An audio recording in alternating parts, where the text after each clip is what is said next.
बिस्मिल्लाहिर्रहमानिर्रहीम अस्सलाम वालेकुम नाज़रीन। मुसरत आपा हाज़िर हुई है अज अपनी आवाम ਲਈ क्योंकि मुसरत आपा बहुत ज़्यादा बीमार सी। मुसरत आपा आ नहीं सकी, मुसरत आपा को वीडियो पोस्ट नहीं कर सकी। अज मैं बनाइया ने 4-5 वीडियो, इंशाल्लाह 1-2 रोज़ तक पोस्ट करांगी मैं। तो मुसरत आपा ने अज गल करनी है अपनी ते अपनियां दी, अपनी ते नाल विच बगानियां दी भी। मेरे अज तक जेड़े अपने ने ना, अपने अपने लोग जेड़े ने, उन्होंने अज तक नहीं किया कि तेरे ते इन्नी पी आई है, तू इन्नी तकलीफ हैगी है, कोई साढ़े कोल ही रह ला। जबकि सारी आवाम ने, सारी दुनिया ने मैनू किया वे। कोई कहता मुसरत आपा साढ़े कोल आ जा, कोई कहता साढ़े कोल चितराल आ जा, कोई कहता साढ़े कोल कराची आ जा, कोई कहता साढ़े कोल किते आ जा। मेरे अपने कोलों मैं कदी नहीं सुनिया, मेरे अपने ने एक बारी भी मैनू किया होवे कि मुसरत आपा तो बेजार फिरदी है, साड़ी भैन है, साड़ी माँ है, साड़ी फुफी है, साड़ी बड़े सारे रिश्ते ने।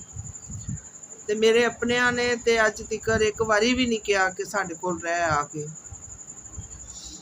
शायद उन्होंने लोगों को लगता है कि शायद मैं मतलब उन्होंने रोटी खावांगी या उन्होंने पल्ले पै जावांगी या मैं बीमार हाँ। शायद मेरे अपने मेरे को डर है। नहीं, अल्लाह का शुक्र है, अल्हम्दुलिल्लाह चलनी फिरनी हाँ, बीमारी दे हालत दे विच भी चलती फिरनी हाँ, अपनी मेहनत करनी हाँ, अपना काम करनी हाँ। हाँ, अपने भी वेख सकनी हाँ। मैं इन्ना कि मैं कर सकनी हाँ अपनी रोटी वास्ते कि मैं अपने लिए कोई राशन पवा लवां, अपने लिए कोई दाल पानी पवा लवां। तो शुक्र अल्हम्दुलिल्लाह शुक्र अदा करनी है सोने रब का, किसी का मैनू सोने ने मोहताज नहीं किया, ना अपने का, ना औलाद का, ना आवाम के विचों किसी का। शुक्र है उसकी जात पाक का, उन्हें अपना मोहताज रखे मुसरत आपा नूं। मुसरत आपा तो है ही इहो जी। मुसरत आपा ने कभी किसी को तंगी नहीं दी, कभी किसी को तकलीफ नहीं दी, लेकिन अपने ते तकलीफ है मैनू जरूर।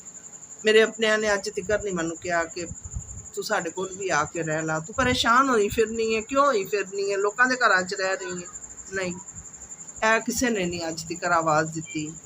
कोई नहीं कहता कि तू साढ़े कोल आके रह, कोई नहीं कहता तू अज चलो को 8-10 दिन तू किसी के घर कड्ढे ने, कोई 8-10 दिन तू साढ़े कोल रह ला, कोई महीना तू साढ़े कोल रह ला। शुक्र अल्हम्दुलिल्लाह चलती फिरने हाँ, चल फिर सकनी हाँ मैं।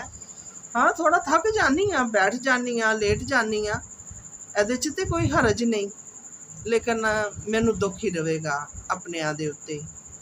अपने दी दिल च तकलीफ ही रहेगी कि मैनू अज तक किसी अपने ने, मैं इन्नी तकलीफ च रही हाँ। यह साल मेरे लिए इन्ना क तंगी का गुजरिया, इन्ना तकलीफ का मेरे लिए गुजरिया वे। मैनू लोगों ने दावतां दित्तियां ने, मैनू लोगों ने कहा वे तू साढ़े कोल रह ला, तू साढ़े कोल रह ला, तेरी रोटी का सानू कोई भार नहीं। पर नहीं, शुक्र है अल्लाह की जात पाक का, मैं जिथे पवां अपनी रोटी अपनी कमा के खा सकनी हाँ। मैनू अल्लाह पाक ने इन्नी क पेंशन दी है मेरे मीए दी। अल्लाह पाक उन्होंने जन्नत अल फरदौस दे विच जगह अता करे मेरे मीए नूं। मैनू शुक्र है उसकी जात पाक का, इन्ने क मेरे कोल पैसे होंदे ने कि मैं अपनी रोटी भी खा सकनी हाँ। ठीक हो गया। तो हमेशा दिल च अपने वाली तकलीफ रहेगी मैनू, हमेशा।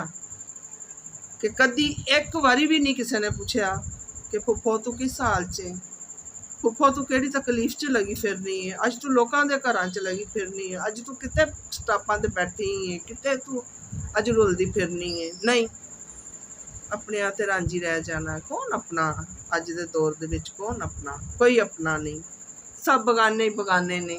मैं कहनी अपने नालों बगाने चंगे जे, अपने नालों तो मैनू तुसी लोग चंगे जे, मेरे लिए हथ चुक के दुआवां कर दे जे, मेरे लिए दुआवां दी अल्लाह अगे फरियाद कर दे जे। अल्लाह पाक तुहानू भी सदा खुश रखे, शाद रखे, आबाद रखे।